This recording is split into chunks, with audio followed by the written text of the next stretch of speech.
It hit me like a freight train. This wasn't just gratitude anymore. It was something deeper, shared, unspoken. When I looked up, their eyes burned through me, saying everything.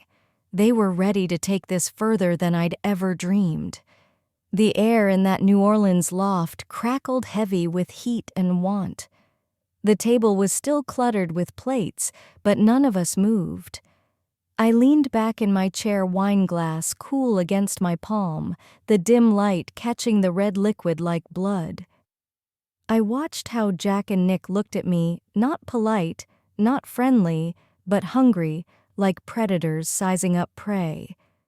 Somewhere between the second bottle and the third compliment, their gazes shifted. "You know," Nick said, voice too smooth like he was hiding a blade in his words. "It's wild a woman like you lives alone out here." Jack nodded, swirling the last of his drink, ice clinking softly. "Honestly, you handled that move better than most guys I know. And cooked dinner. Come on, you don't mess around." I smiled slow, letting their eyes linger, wanting them to. "Plenty," I said, standing, reaching for their plates. My blouse rode up just enough, a deliberate slip. I didn't fix it. I felt their stares burn into me, heating the room. Jack chuckled, his eyes tracing my silhouette. "No way someone let you walk away.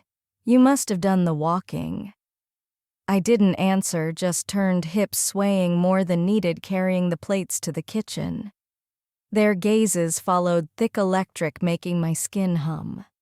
When I came back, I didn't sit. I leaned against the doorframe, wine glass in hand, the loft's high ceilings looming like a confession booth. I eyed them, weighing which one would crack first. "I'll be honest," I said, voice low. "It's been a while since two men at my table made me feel this seen." Nick leaned forward. "Someone's been making big mistakes then." Jack added, his voice rougher, real big. I took a long sip, my pulse kicking hard, not just from the wine. They were leaning in now like I'd opened a door they were itching to step through. "Maybe I've been waiting for the right pair," I said. "The kind that work well together." I had them. Nick eased back, but his eyes stayed locked on mine, unblinking. Jack set his glass down, a soft clink, a slow grin curling his lips. Their silence screamed. They weren't backing off. They were waiting. I pushed off the wall, each step stretching the moment thin taut. I stopped between them, my fingers grazing the back of Jack's neck as I passed. He didn't flinch, just exhaled like I'd stolen something from him. I turned to Nick, closer than needed, close enough to feel his heat. "Dessert?" I asked, voice soft. "Or are you full?" Nick's eyes dropped to my lips. "Plenty of room for one more thing." I smiled, then kissed him. His mouth opened to mine, eager like he'd been holding back all night, and finally broke free. His hand slid to my waist, pulling me in with a quiet hunger that set the air buzzing. I kissed him harder, deeper, wanting to taste how much he wanted me. Jack didn't speak, but I felt his eyes burning into us, watching, waiting. Nick's shirt was soft under my fingers, but I didn't linger. My hands moved fast, unbuttoning, pushing the fabric off his shoulders, letting it hit the floor. My palms slid over his chest, warm, firm, his skin alive under my touch. He exhaled like he'd been holding his breath since I opened the door. He looked at me like I was tearing him apart. I was. I kissed slower, my lips tracing a path I wanted to own. My hands moved lower, tugging, teasing, until nothing stood between us. He froze, jaw-tight eyes, tracking every move like he couldn't believe it was real. I knelt before him, letting my lips finish what my hands started. He let out a sound, low, jagged, a breath caught on the edge of a word. His hand found my hair, fingers threading through, slow, unsteady. I took my time, each move deliberate, speaking what I couldn't say. I glanced up and saw Jack. his lips parted, chest rising fast. My mouth didn't stop, but I met his eyes, smiled, a spark that set the room ablaze. He stood slowly, stepped closer, stopping just near enough to feel the heat. I shifted, kneeling between them, one hand reaching for Jack, while my lips stayed on Nick. The rhythm changed, less careful, more instinct, giving each what they craved. I let Jack feel what I gave Nick, then turned with a grin that stirred the air. A kiss here, a touch there. Hands moved, lips followed their breaths, mixing with mine. They stood over me, waiting, barely moving, each offering more. The more I gave, the more I wanted. I'd waited too long, and the hunger consumed me. Nick moved first. His hands gripped my waist firm, pulling me up, his lips meeting mine midair. Before I could breathe, he lifted me like I weighed nothing, like I was already his. No words, just motion, carrying me to the couch. He sank down, pulling me with him, his hands never leaving my waist. His fingers twitched against my skin, keeping me close as I hovered above him, caught in the pulse of what we'd started. I heard Jack move behind me, slow, deliberate. No words, but his steps were enough. Then I felt him, his hand on my hip, warm, sure. He guided me forward, and I followed, no hesitation, palms pressing into Nick's chest, arms braced. My body leaned into Nick, his hands steadying me, one sliding up my back, the other gripping low. Jack's breath came first, low, close, then his lips tracing a line down my spine, leaving heat everywhere they touched. He didn't rush, teasing until I arched, pressing into him, my knees burning, unable to stay still. He moved behind me, one hand lifting me higher, his body aligning with mine. Then he closed the distance, slow, calm, until the tension in me surged like a held breath. I gasped into Nick's chest, fingers curling, gripping him tight. Nick's hands stroked my back, steadying me through the collision. Jack moved with purpose, measured every motion, deliberate, like a tide pulling me under. I met him, chased him, craving the closeness, the build, the ache deepening with every breath. Nick's fingers tangled in my hair, his other hand tight on my waist, whispering things I barely heard but felt. I don't know how long it lasted. I didn't want it to stop. But before I could beg for more, Jack's breath quickened and he pulled back, the air shifting, cooling. Nick's arms opened wider. I turned to him, slow, climbing onto his lap, knees sinking into the cushions. My breath trembled, running through me as I lowered myself inch by inch. His hands found my chest, fingers splayed, holding me as I moved.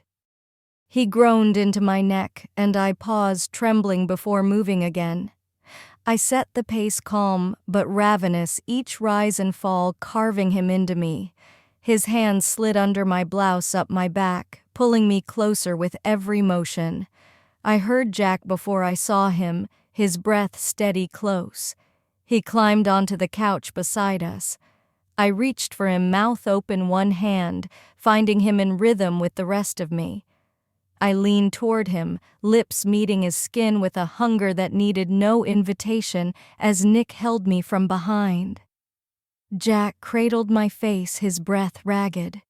Nick groaned, pulling me down harder, guiding our rhythm. I moved with both bodies, sinking breaths, blending boundaries, blurring.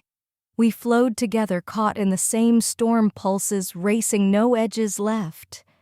The room went quiet, not empty, but charged, like the hum before lightning strikes. Nick was beneath me, hands on my hips, his breath hot against my collarbone. I moved slow, chasing every sound he made. Jack was behind me, closer, steadier. I tilted my head just enough to catch his eyes. No hesitation, just focus, a hunger leashed by control. Nick looked up too, and something passed between them, a silent signal. They moved. Nick's grip shifted, holding me firm. Jack's hands returned to my waist, sure, careful, ready. My breath stopped. Not fear, but knowing my body wanted this. Jack leaned forward, his chest against my back, voice low in my ear. Breathe. I did. He moved with me, slow, deliberate, the pressure building fierce fast. My hands gripped Nick's shoulders, lips parting, a sound escaping from somewhere too deep to name. Nick murmured, holding me steady as Jack adjusted behind me. They were both there, one anchoring, one answering. I hung between them, caught, overwhelmed. They hit a rhythm, one beat, two, then started slow, not rough, just enough to make me weightless. It wasn't polished, it was better, raw, real. One advanced as the other eased back. Then they switched, then moved together, my breath breaking, heat flooding me. I couldn't keep up. My mind went quiet. My fingers reached blindly Nick's chest, Jack's wrist, the cushion under my knees. I grabbed anything, no way to hold on when they worked me like this. Their rhythm wasn't forced, it was timing, balance, a steady pull and push. Each breath dragged me deeper until all I felt was the edge of something breaking. Nick's mouth found my neck, his breath scorching, his grip relentless. Jack's voice came again. You're doing good. I believed him, felt it in how he gave me space, then built the tension again. I was burning. Sweat traced my spine, my legs shaking so hard I barely noticed they'd lifted me slightly. Tighter, closer, more. My spine arched between them, their bodies pressing until I couldn't move. I could only feel their touch, their breath, the heat between us, no secrets left. I trembled, teetering on collapse. I didn't speak, didn't call their names until I did. Don't stop. I whispered, voice barely air. Please stay. Then it hit, the moment everything inside me shattered. I was theirs. My body surged between them, overwhelmed by something I couldn't hold back. My head fell forward, hands limp, surrendering completely. The sounds I made weren't delicate, raw, trembling, unfiltered. They stayed with me, asterisk, holding every motion until I gave. System gave in, asterisk. Bill's hands steadied my hips, Jack's on my shoulders, guiding me through the waves. I collapsed into them, breathless, spent, and they held firm like the world had narrowed to just us. We didn't speak. We didn't need to. That moment stayed, not just what they did, but how they did it. No hesitation, just surrender. Be honest. Would you want to be there? What would you do? Let me know in the comments. I'll read 'em. Like, subscribe, and hit the bell for more. Thanks for being here.